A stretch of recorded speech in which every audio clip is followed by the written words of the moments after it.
Welcome to the RotoWire Prospect Podcast, sponsored by WinBet. I'm Clay Link here with RotoWire.com's lead prospect analyst, James Anderson. Good to be talking with you, James. We're going to be talking about some hot hitters in the minor leagues, some guys making waves, certainly. We'll have our latest picks in the walk-up song draft, which I was just, trying to figure out before the show. Tough decision every week to pick a good one that's also not too commercial, too well known. Got to be a little unique with it. James, how are you doing? I'm good. I never mind going with a commercial jam on the walk-up track, but I went with Bling Bling, but I can't go too far in that direction. Yeah, you don't want them to really pile up in there. Because I was actually thinking about "I'm a Thug" by Trick Daddy, but then I thought that was on my commercial jams list, and I think it's just swinging too far in that direction, that commercial direction. But James, can you tell me a little bit about this Bobby Witt thing last night? Am I going crazy? Because I could have swore I saw him touch home plate twice when he crossed home plate. Dude, that was wacky. That umpire, he was so excited to rule Bobby Witt out on that. Yeah, I noticed that. That home run, like it was like the highlight of his night was getting to rule Bobby Witt out when they. You think it was just an ump show? Like he thought they wouldn't have a good enough camera angle to know that he was full of crap. Like he was just totally ump showing it. It was. I don't know. It was a cop move, kind of. It was a PD maneuver, and I just think it's worth pointing that out. That he's been just on a tear. Obviously, 8 home runs in his last, or actually 9 home runs in his last 15 games. But it should have been 10. So I think it's just worth if you're like looking at his stats, just know that there should have been an extra home run in there. So it officially counted as a triple and then out. Triple in and out, yeah. Yeah, but even so, he's batting .311. 377, 803 with 9 homers, 2 bags. K rate's still pretty high, but you see them moving him up to AAA. I know there's those differences in protocols that you've alluded to, but I think it's about time to start getting him acclimated at that level. I think they will because I do still think the Royals are very open to Witt playing a role for them down the stretch. I mean, this is a team that might be, they're not going to win the World Series this year, but they could be a wild card team, and they'd be a little bit ahead of schedule. And I think that they'd be open to giving Witt a shot like this.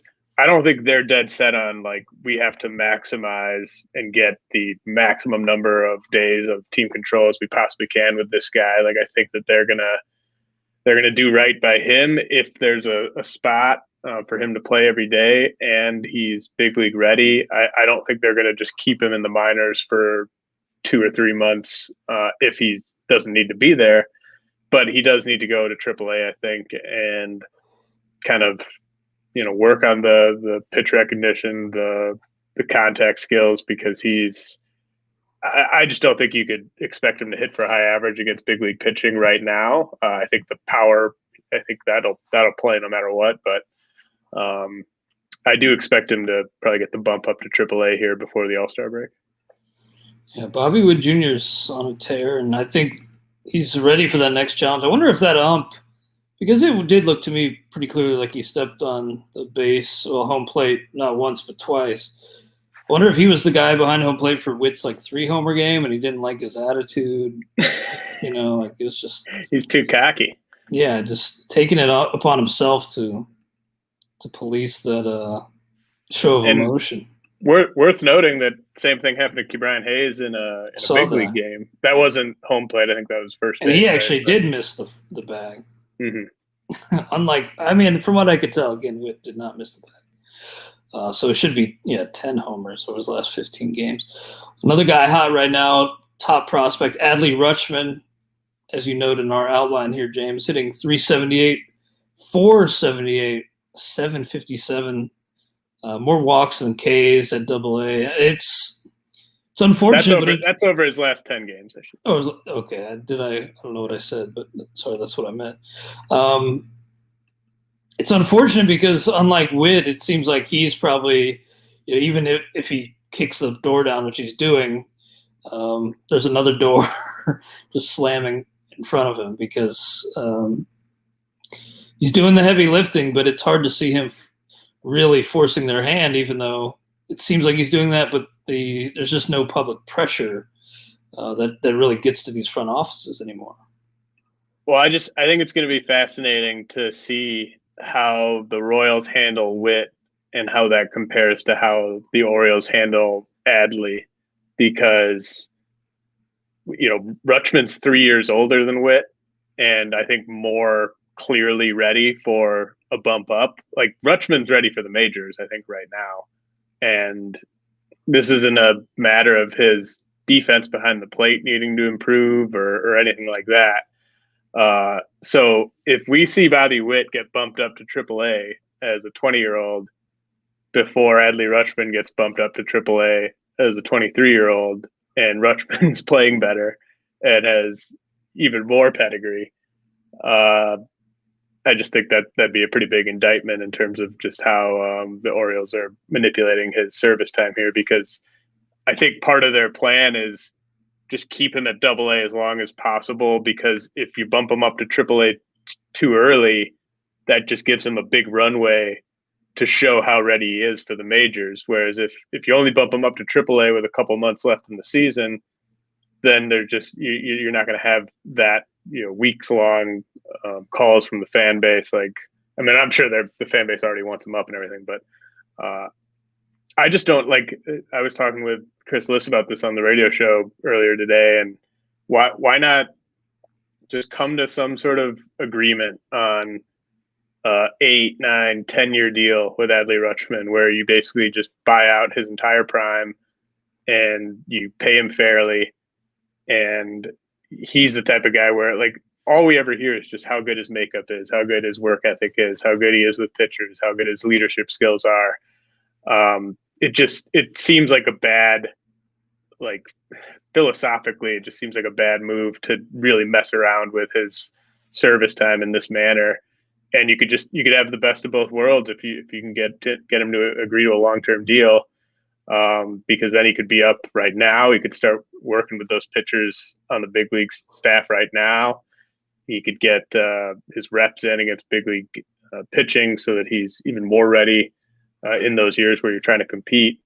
So I just think I'm interested to see what happens with these two guys, because I think it could be kind of one front office valuing one thing and the other front office valuing another thing. Yeah, man.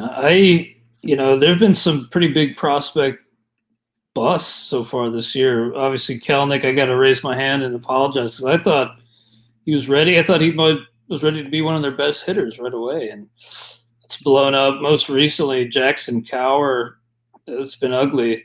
And so I'm hesitant now to, I guess, be too aggressive with these calls for promotion. But at the same time, we talked about guys like Acuna, Chris Bryant, but even Gleyber Torres, Bo Bichette. We've seen some guys come up and have really big impacts. So this work you do, James, in season long and in Dynasty is just invaluable. So you have to know these guys. Sometimes they hit, sometimes they don't. Rutschman, again, I'm not going to say like, oh, you got to call this guy up this year, but I think his talent would dictate a promotion this year. Any chance that actually happens? Because I'm thinking about it, and I think it's like 0%. Essentially, I think it's like a 10% chance. 10%. But I would bet it. I would strongly bet against it. I don't want to say anything definitive there, but it's a very difficult game, though. And I also just, my definition of like I just don't view when a prospect struggles in his first like 60 plate appearances, that's just not a bust to me. That's just what it is. What it is. When a starting pitcher really struggles with his command in his big league debut, that's a blip on the radar to me. Yeah, it is hard to have a lot of success right away, and there have been guys who have, though, and have carried teams to fantasy championships. And you want to know these guys, but it doesn't always work out. I'm a little nervous about Manoah tonight, to be honest with you, James. I actually traded Manoah in Staff Keeper League to our buddy Eric Segrist. I sold high on him and Jazz, and going to try to make a run for it this year. I think Ryan Roof just can't coast to another title. Can't let him do it. So putting the pressure on him. Got traded Manoah and Jazz, but got Albies, Castellanos, and India. So 2 Reds plus Albies. Go Reds. James, Nick Prado has a 42% hard hit rate at AA. Now, we've talked a lot about how StatCast and some of those numbers more descriptive than predictive. It's a nice way of describing what he's done on the field so far at AA. But are you putting stock into that hard hit rate? Are you bumping Nick Prado up your rankings? If so, how much? Well, we actually haven't done a podcast since my rankings update went live, but that's right. Yeah, thanks to Ian Kahn for stepping in. And good show last week with him. That was good stuff. Well, thanks. Those went up towards the end of last week. If you missed out on that, Prado's up to number 45 overall on the top 400.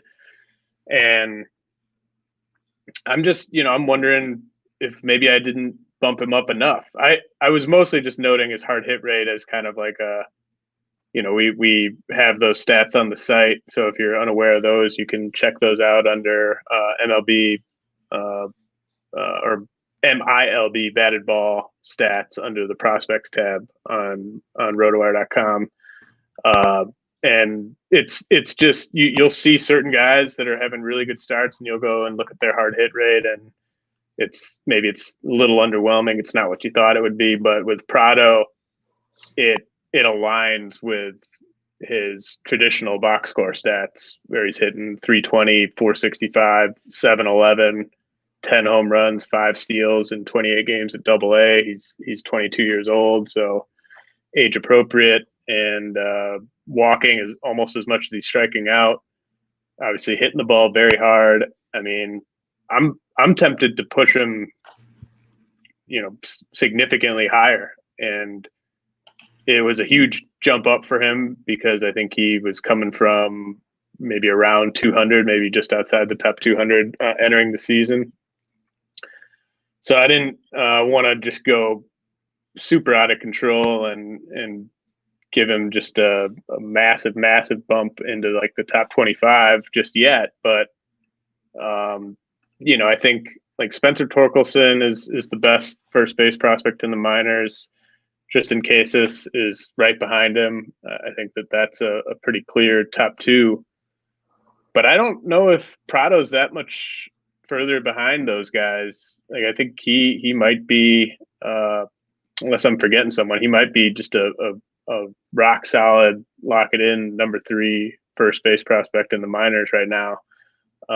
Michael Bush will probably play some first base when he gets up, but he's going to move around a little bit. But yeah, I mean, Prado, I think now is the time to maybe try to buy high on him. Like I was doing a dynasty mock that I've been doing since Memorial Day, and I ended up with him there in the mid 300s of that startup dynasty mock. So, I mean, I think the market may not have fully caught up to just exactly how impressive Prado's been this year. And I'm buying in. I want to see a little bit more before I bump him up into like the top 30, top 20, but that's sort of the direction he's headed. Very nice. Exciting times for Nick Prado. And see, I noticed, obviously I've been reviewing your prospect update, and I got an early preview of it, but I need to really dive in because I got to start making some moves. I'm not a huge trader anymore, but that trade with Seegers kind of got my trade blood flowing. And no, Ryan Roof, I will not just let you coast. He commented in the chat that I should just let him coast. I cannot do that. Cade Cavalli closing in on being a top 5 pitching prospect. What about Cade Cavalli has caught your attention and has him rising up your ranks? He just, he's there's a lot of confirmation bias here because I was really high on Cavalli coming into the year. But I think it's just worth talking about him briefly because he doesn't necessarily get mentioned in that same breath as like Grayson Rodriguez and Max Meyer. I think he needs to be. I mean, he's closer to Max Meyer in terms of pitchers from that absolutely loaded 2020 draft class. The college arms in that draft class was kind of historically good. He's closer to Max Meyer as being the top guy from that class than he is to being the third or fourth guy with like Asa Lacy and Emerson Hancock. Like I think the Nationals really got a steal getting Cavalli with the 22nd pick. His command's maybe been better than expected. Granted, he's at high A. Double A will be a really big test. I think he's going to get that test sooner than later. But I mean, he's got such a deep repertoire. He looks the part. He's got that size, 6'4", 230. He's good at generating weak contact. Just big up arrow on Cade Cavalli. I know he doesn't have the double up arrows because he was already ranked very highly, but he's closing in on being a top 5 pitching prospect in the game. Completely unrelated, but were you a little surprised to see Kingery DFA'd? I mean, he was down in the minors. So I wasn't that surprised, but it just was not that long ago when he was top. I mean, he was never a top prospect on your list. I could probably find out his exact ranking, but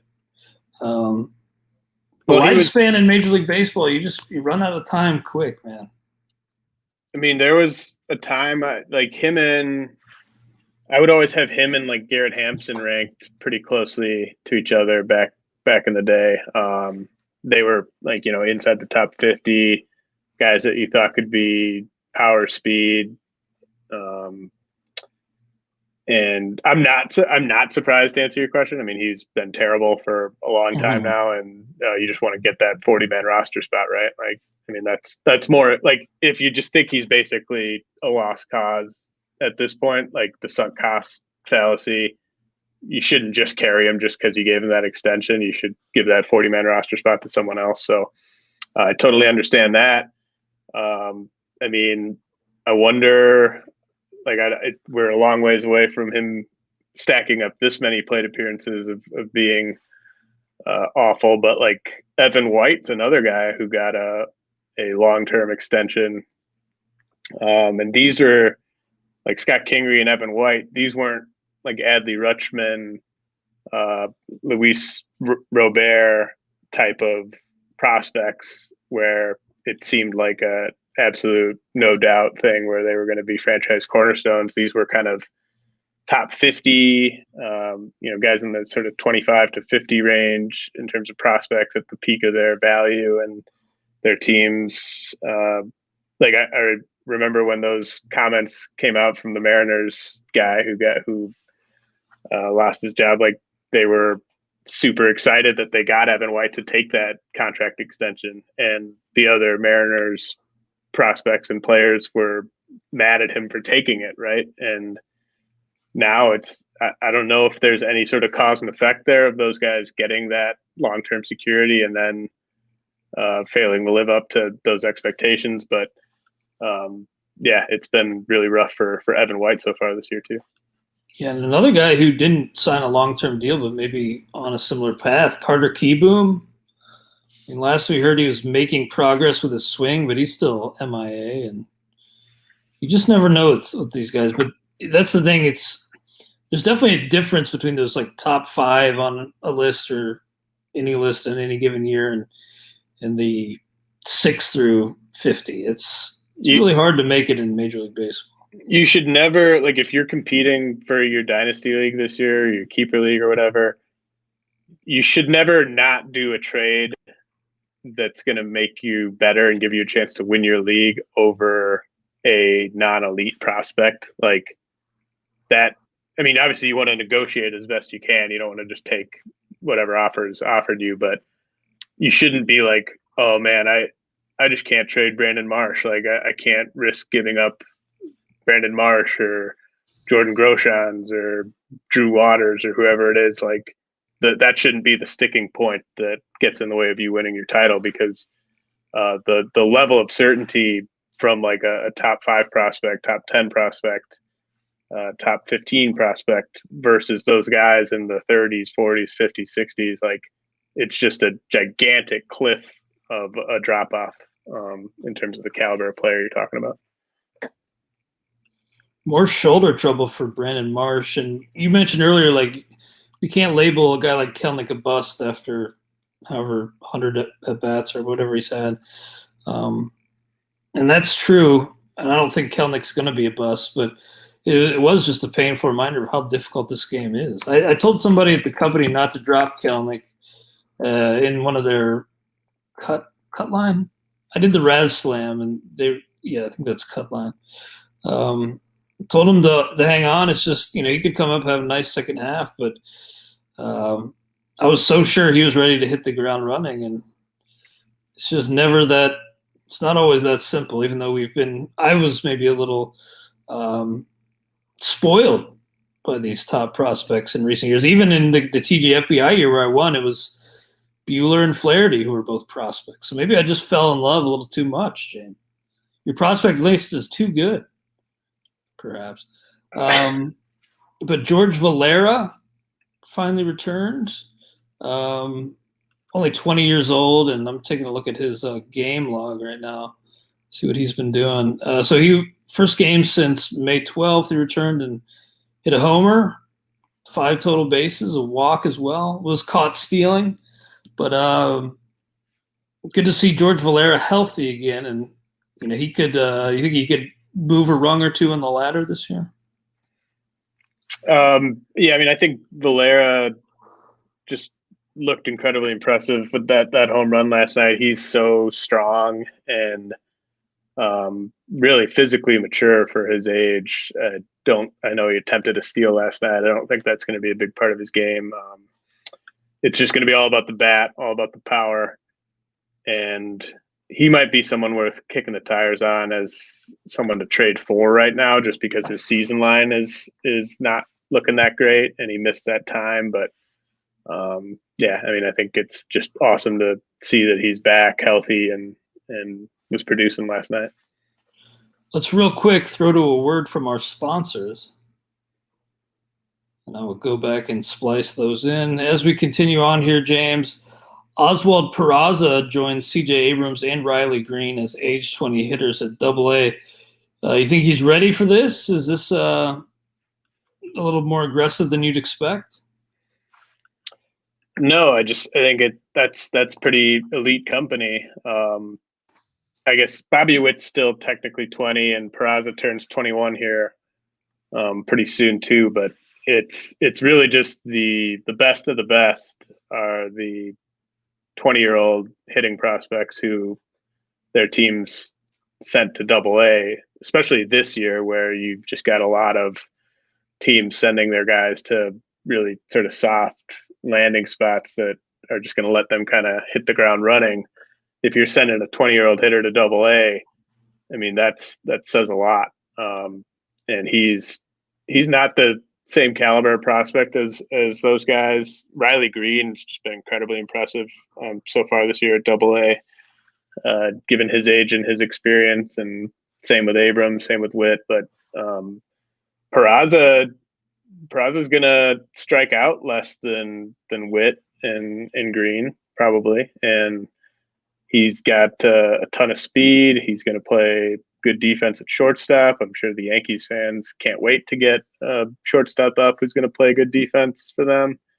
And I'm the one thing to look for with him, especially now that he's gotten this bump up, is just what type of power are we talking about with Oswald Peraza? Because he hit the 5 homers in 28 games at high A, but I think those all came early in the year, and he hasn't hit for as much power of late, and he didn't hit for a ton of power before that.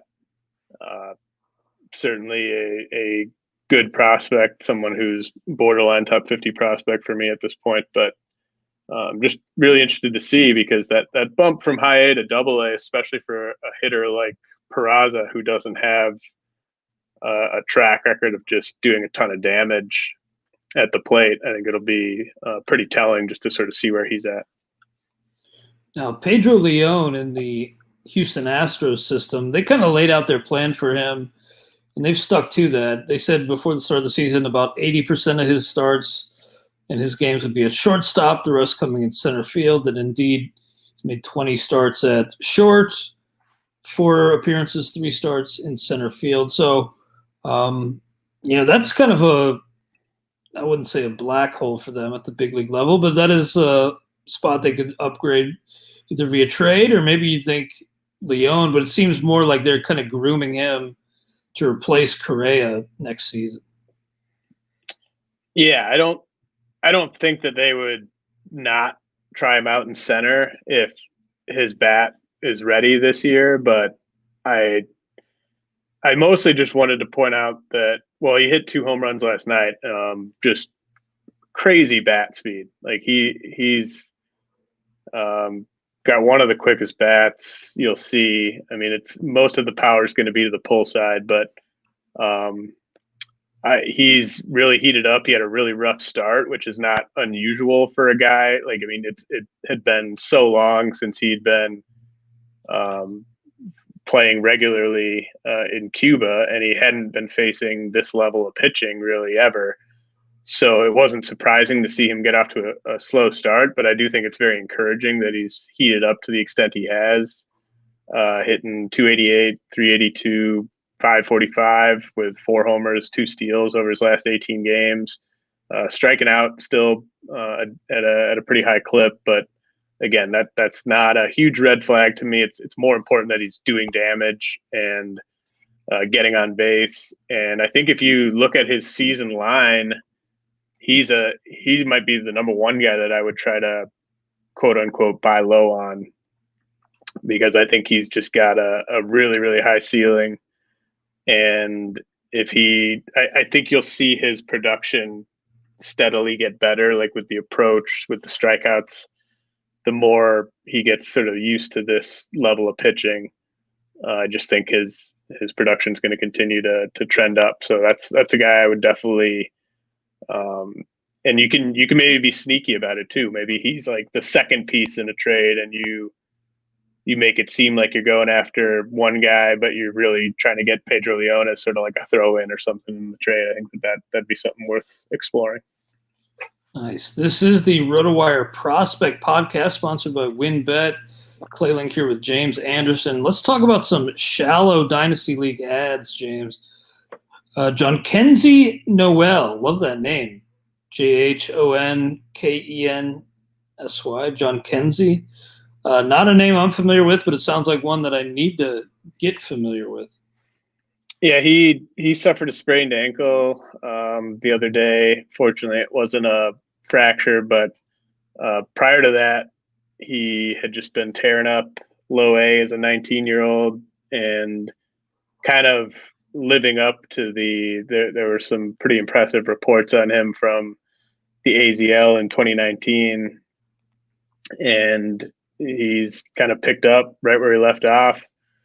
He's pretty aggressive, but I think he's got the power and the potential to hit for a high enough average and everything to profile at the bottom of the defensive spectrum. So he's a guy where, in deeper leagues, he's long gone, but in shallower leagues, he might still be out there. And I think he's, if not for that sprained ankle, he was on track to hit his way into the top 100. He might not return from that until after the draft, at which point there'll be another 60, 70 players added to the top 400. So maybe he won't get in there in the next month or so, but he's definitely still trending up. Alec Burleson was a guy we talked about on XM last week on Farm Friday. Is he a top ad? If he's available, is he a must add? Yeah, because it's really just all about the bat with him. He was a bat first player in the draft, but he didn't really have a position, and it was kind of thought to be hit over power. But so far, he's shown that he can get to enough power in games.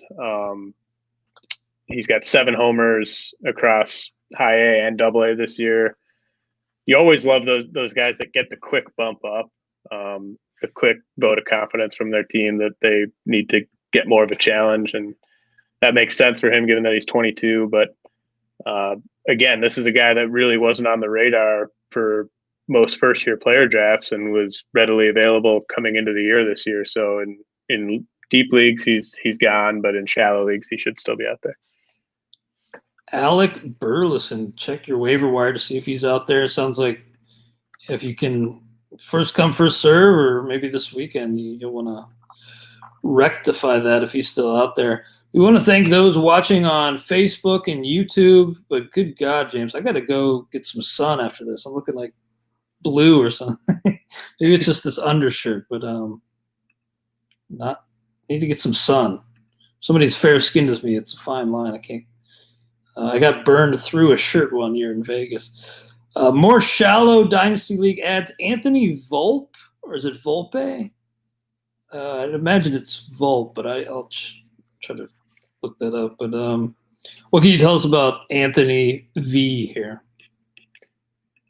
Yeah, he's like a great example of a player who clearly whatever he was doing during the shutdown and the pandemic, he was working on his game, and it showed up. I mean, the Yankees now have a couple really exciting shortstop prospects on the march to the big leagues. He's going to be probably 2 years behind Peraza, but at low A right now, hitting for power, showing off some speed. He's got just as many walks as strikeouts. He's got a ton of pedigree. He was the first round pick in 2019. And I was pretty low on him up until this year, just because I thought the bat was going to be too light. I didn't think – I don't know what he's grading out right now at as a runner. I mean, you can't really rely on minor league stolen base totals to tell you much of anything.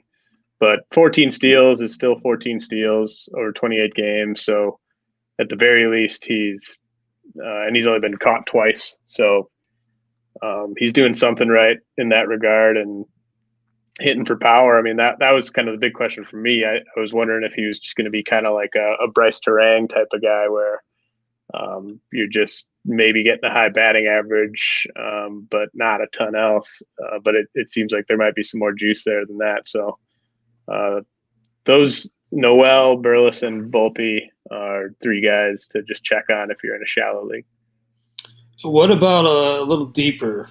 Bailey Falter, is he a guy who, maybe if you're looking to churn that roster, take a flyer on Bailey Falter? Yeah, I added him everywhere I could this past weekend. He's already on the Phillies 40-man roster. I think he had to be added this past offseason. But, he's been just lights out at AAA, added velocity in 2020. And he's not like pumping gas, but lefty with a low 90s fastball, really solid slider. That he can get swings and misses on. The changeup, we'll see if it's good enough to get big league lineups to turn over multiple times. But the fact that he's just been this good at AAA, he was already sort of a potential breakout guy heading into the year because of how he looked in the fall instructional league. But he's been better than anyone really could have expected at AAA. He pitched 2 innings in the majors before the AAA season started, so we know that he's an option for them.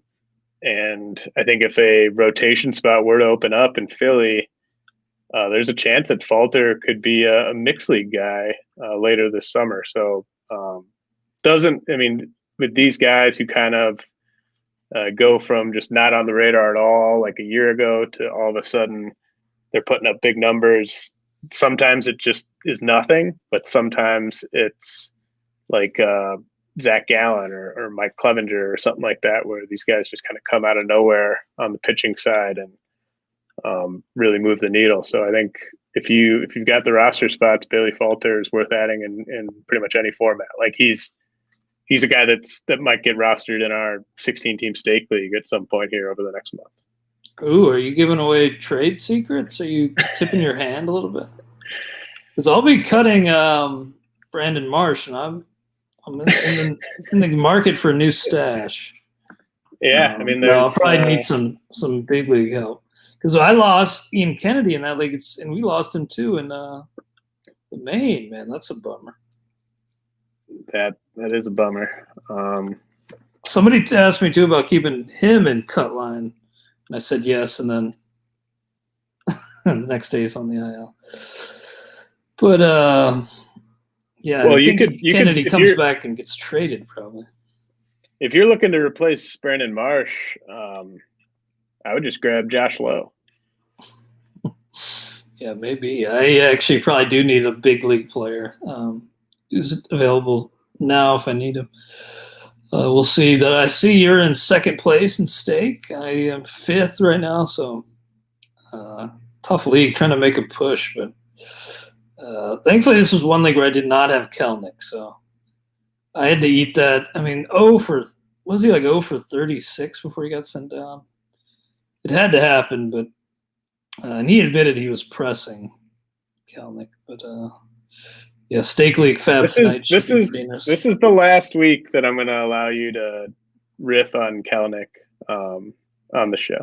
Oh, look, I love Kelnick. I'm just it was not a pretty debut, but I'm not thinking it's like a Carter Keyboom sign of things to come. Caden Polkovic. I'm going to have to figure these names out. I probably will in time if they keep making waves. But Polkovic here really is a sports info solutions darling, as you label him here, James. What can you tell us about him? Well, I say that, we talk about StatCast darlings. Well, our minor league batted ball data comes from Sports Info Solutions.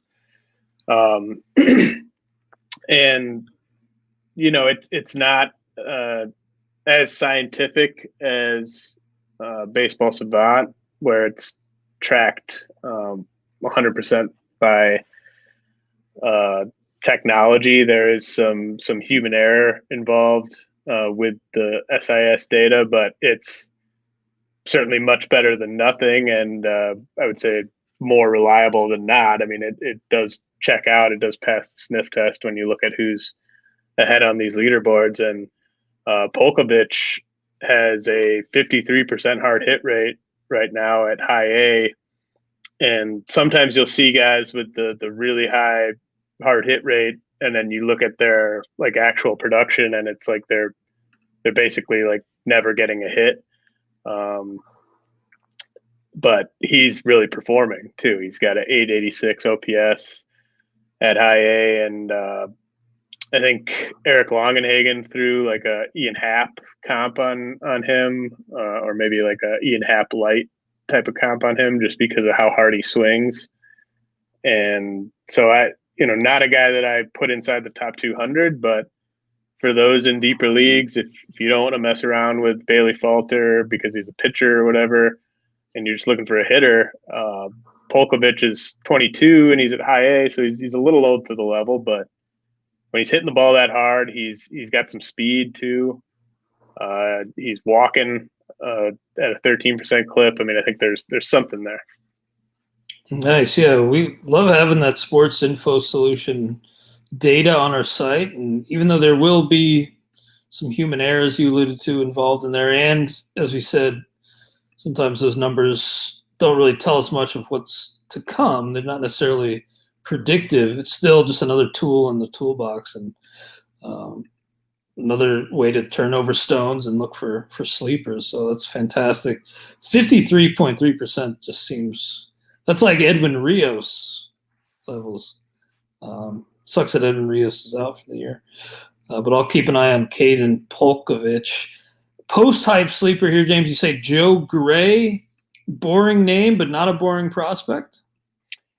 Yeah, some Brewers talk to close out the show.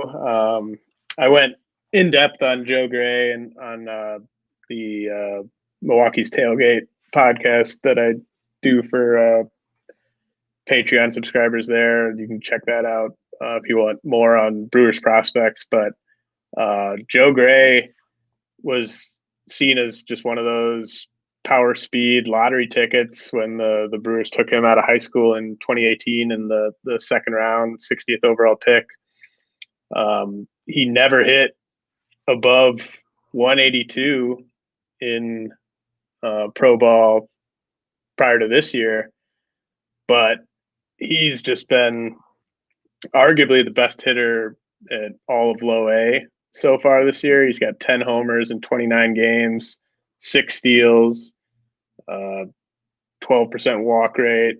It's just super easy power too. Like he's really dialed in. Like it's just no doubt stuff, and he's starting to really swag out. He's starting to pass the bat, and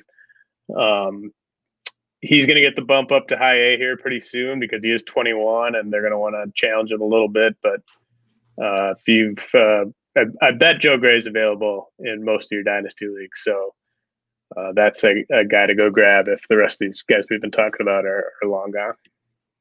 Very nice, man. We appreciate it. Sonny Gray just landed on the IL, by the way. That's a bummer. Doubt we see Lodolo or anybody like that. But in fact, they already made it. I think it was Art Warren, somebody they called up. But yeah, that's a big blow to the Reds. James, anything else prospect related you got on your mind? Nope. I'm all good. Nice. Well, let's get into our hip hop. Again, not necessarily hip hop. Our walk up song draft. I'm still waiting to potentially incorporate a non hip hop song, but James, why don't you go first this week? Unless it's my turn, I don't really remember. I'll go with Inspect a Deck track, Rec Room, R.E.C. Room, and it's just one of my favorite RZA beats out there. And maybe we go instrumental on it, maybe we don't, but it's going to get me hyped up. I love that. I'm going with this track from Mystical. Now, this is not an endorsement of the man.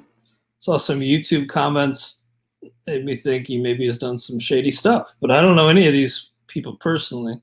So just basing this off just the song, and Mystical is pretty underrated just a hip hop artist, I'd say. And I'm going to go with Mystical, Here I Go. And I was thinking about doing The Man Right Chia. The Man Right Chia. But I think in Here We Go, he actually says that, and that's where that originated. But Here I Go is a really good song. He's got a very unique style. And I'm a sucker for a guy with a kind of a unique flow. A guy who's just a little out there. And Mystical, underrated member of that No Limit Soldier contingent. Yeah, man. I mean, he was a big thing there for a while. I feel like we can feel pretty good about these two selections not being too mainstream. We can go with a radio hit maybe in a future week if we need to. Yeah, I like going to that well occasionally, but just not too much. You know, I think I already had to Rock Wilder. Just a lot of overlap with the commercial jams, and you want to. I don't know, when you walk up, you want to have something that's maybe a little unique to you and that you maybe have some personal history with. I know we're running a little short on the show today, but I don't think that's necessarily the end of the world, James. I think you provided a lot of good info in this 45 minutes roughly. We'll be back again next week. And, yeah, then I think on June let me double check this. June 25th, there will be a sub on the Friday pod with Zola. Wanted to thank Ian Kahn again for filling in last week. Great show with him. Go back and check it out. If you missed it, you guys reviewing your Dynasty updates and now your latest prospect update up at RotoWire.com as well. James, thanks so much. Thank you all for listening to the RotoWire Prospect Podcast, sponsored by WinBet. We'll catch you next week.